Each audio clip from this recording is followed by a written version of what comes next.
Hi everyone, my name is Kayla. Welcome back to Kay's Hidden Shelf, where we talk about books. Today I'm going to go over the books that I read in March, along with the books that I hope to read in April. Now, the reason I say hope is because my planned TBRs of the last few months since starting this haven't really gone according to plan. So I think I'm going to be changing these to a might be read pile instead, so an MBR. Now, let's dive into the books that I did manage to read in March. One that I finished at the beginning of the month and have talked about a little bit already was Night of the Mannequins by Stephen Graham Jones. Now, I did read this with audiobook, and the narrator did a fantastic job of this. Not to mention the criticism that I had given last video, I should reword that to be my own experience, not a criticism, so to speak, as I am a complete scaredy cat. And this is kind of my introduction to the horror genre in general.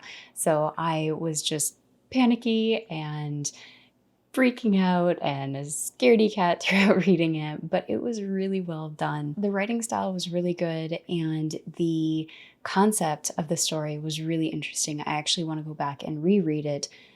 Less of a scaredy cat, hopefully, so that I can kind of pick out the details a little bit better. For this one, I ended up giving it 4 out of 5 stars, and I'm actually looking forward to reading more from Stephen Graham Jones, though I'm a bit hesitant as I've heard that it can get a little bit darker in some of the other books, so we'll see how that goes. The next book I managed to finish was actually an e-arc provided to me from the author in exchange for a review, and I loved it so much I went back and bought the paperback, and that is Memories of Blood and Shadow by Aaron S. Jones, who is a self-published author. Now, what I loved about this was the main character, Tavar Farwin, and the setting is different from the typical epic fantasies that I read, as it is Middle Eastern inspired. Let me just read the back for you because I don't think I can summarize it as well. Guilt cuts deeper than the deadliest of blades. Tavar Farwin lives alone past the undying sands. During a violent storm, he is attacked by 2 young warriors desiring vengeance. Tavar defends himself, killing one of the intruders and leaving the other bleeding on the floor. Weary and filled with regret, Tavar offers to tell the young man his story, a story of how, in a world of Navikings, Leviathans, and Shadow Warriors, a poor nomadic orphan rose to inspire a kingdom and kill a god. Looking through the eyes of a legendary warrior, enter the memories of blood and shadow. What was done so well in this for me was the character Tavar Farwin. As he's retelling his tale to this intruder bleeding out on his floor, he is just a character that became endearing to me. And I love how fleshed out that the author made this character, how detailed he went into his life and the details that we get to see in the events that also happen in the story. Though I will say there is a main story and plot, the character seems to be the main focus in this, and how the character develops is probably one of the best I've seen so far. And honestly, at the end of this, I had to take some time to process what I had read before writing a review, because it just left me with so many different emotions and leaving me thinking about it. I still think about this. So yes, I definitely love this. It was 5 out of 5 stars for me. I highly recommend this if you like epic fantasy or character-driven stories. Now, I will say there is a lot of battle in this. So if you are a bit squeamish with battles or, detailed scenes in that case, I would just be mindful of that going into this. The last one I managed to finish was an e-arc provided via NetGalley from the publisher, and that was Hunger of the Gods by John Gwynne. As some of you might know, this is probably one of my most anticipated books for this year, as The Shadow of the Gods, Book 1 in the Bloodsworn Saga, was one of my top 5 books from last year. The story picked up right where The Shadow of Gods left off, and we continue with the 3 points of views of Elvar, Orca, and Varg, but we are given insight into two new points of views. Now, I won't say the characters' names for those, as this book does come out on April 12th, so it's not yet released, but I will say that they do give some insight into the villain side of the story. Having the villain's perspective gave a nice balance to the other three perspectives that we had from the Shadow of the Gods, and we get to see more of the world as the characters travel a little bit more than previously. Now, I know some people are not a huge fan of travel in books, but I will say that while there is travel, there's still always something going on, and I personally did not feel bored for that reason. There was always something to keep my attention while they traveled, and it explored the world, and we get to see more of the lore and magic system, as well as more character development I found for Elvar and Varg in this installment. This was gritty, it was immersive, it was captivating, and you really felt the high stakes get higher in this story. I will say too that there is a lot of action in this, there are plenty of battle scenes, and one of the things that I really appreciated too is that John Gwynne makes you feel the urgency that these characters have and their individual missions. Now, there was one aspect that did not work for me. I can't talk about it, unfortunately, due to spoilers, but I don't think many other people would mind it, and if they do, it would be minor. It's just something that didn't work for me, unfortunately. Overall, I ended up giving this 4.5 out of 5 stars.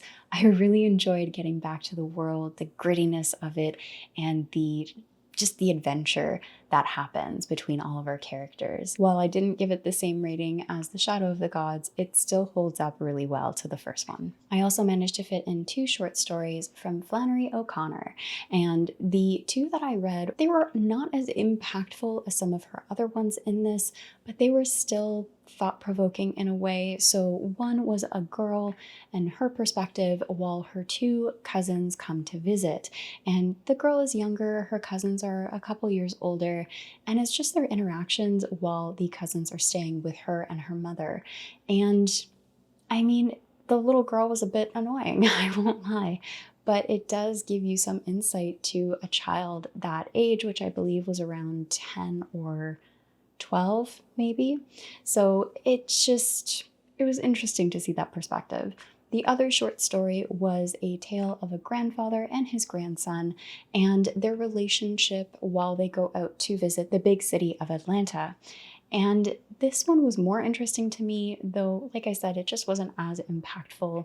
I think the relationship that Flannery managed to show between the grandfather and his grandson was very clear in their dependence of one another. Really interesting, and I'm, of course, still going through this, but I am really enjoying taking my time with this because there are so many layers and themes to Flannery O'Connor's writing, and I just think it deserves the time. One that I started in March and of course is going into April is Illborn by Daniel T. Jackson. This was a March buddy read over at the Wizardly Duo Discord. I was late starting it, but from what I have heard so far is mixed reviews. Some people really love it, some people didn't like it at all, and some people are in between. So far, I'm about 100 pages in, and I can understand both ends of the feedback. Overall, right now, this is just okay for me. I'm curious to see how it all develops with the characters and the story and magic system in this, but we're just gonna have to read and find out. Another one I started towards the end of March and I'm going into April is Nomads of the Sea by Kobe Zucker. This is a debut novel by a self-published author, and this was a review copy very kindly given to me in exchange for an honest review from Kobe. And this is a interesting book. I'm actually really enjoying it. It has some dark moments. It has an interesting world building in the sense of there are very dynamic groups of people who lead very different lifestyles and cultures. The dynamic of those cultures is really interesting to read through from the different perspectives that we get. We get 3 different perspectives. One from Sig, who is of the Middandal people. He's the son of a chieftain who is meant to learn to be diplomatic and be a leader, but he struggles with a bloodlust. The other is Idalia, and she is a scholar, the daughter of a scholar and a healer, and she is on this mission with the Medando people and her own people of Lyson to snuff out a rebellion. The last perspective is Brian, and he is a mage of sorts. He can use the magic system in this. Essentially, he is or was a very powerful person, and no longer is, and is struggling with that. So the three perspectives that we see, along with the dynamic of cultures in this, has been really interesting. The magic system is also being developed in a way that kind of leaves me on my toes, and I'm really enjoying it. I'm about 300 pages in so far. I believe it's around 600 or 700 pages. I'm really curious to see what Kobe does with this, because so far it has been fantastic. One you guys have seen on here before, and unfortunately I wasn't able to get to, was Words of Radiance by Brandon Sanderson. I just don't like rushing my books. I don't want to plow through a book and not have a good experience of it because I rushed through the story, just trying to get another check mark on a list of books that I've read. So I really want to take my time and enjoy my books, and unfortunately this one I was just not able to get to.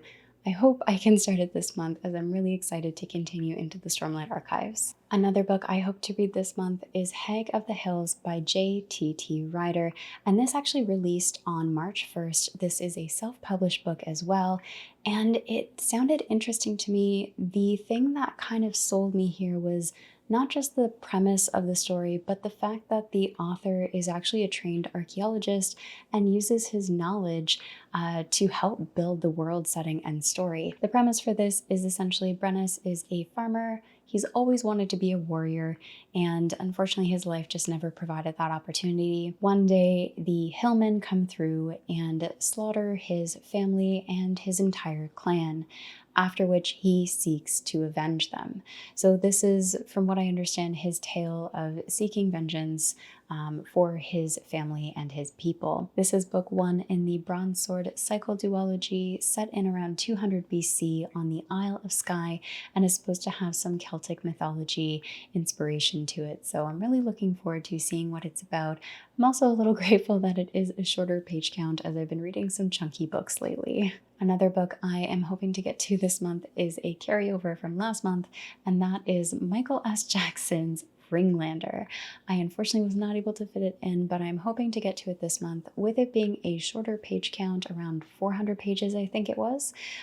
It should be a little bit more manageable, as I am trying to fit in some shorter page count books in between my larger, chunkier ones. So that's everything I read in March, along with the books I hope to read in April. What are some of the books that you are reading this month, or what were your favorite books from March? I'd love to hear from you guys. And as always, take care of yourselves.